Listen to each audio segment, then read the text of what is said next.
Hello friends, it's Marvin Salcedo here with Salcedo Lawn, and I wanted to take just a minute and talk with you about killing weeds. Now, with weed prevention, the best defense is a good offense. So in other words, preventing your weeds from ever coming up is the best way to take care of your weeds. And right now, this time of year, we're putting out pre-emergent to help prevent the weeds from ever germinating and growing up in your yard.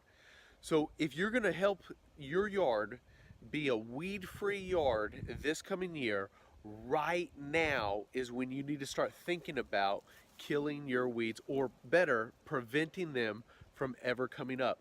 So if you're going to do it yourself, get a good pre-emergent and put it out on your yard right now.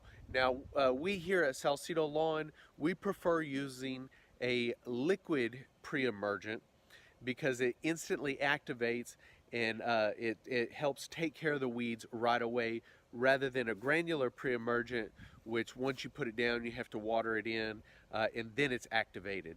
But either way, getting a pre-emergent down right now is going to help your yard be weed free this coming year. If you have any questions or there's any other way that we can help you, please let us know. And hey, y'all have a wonderful day.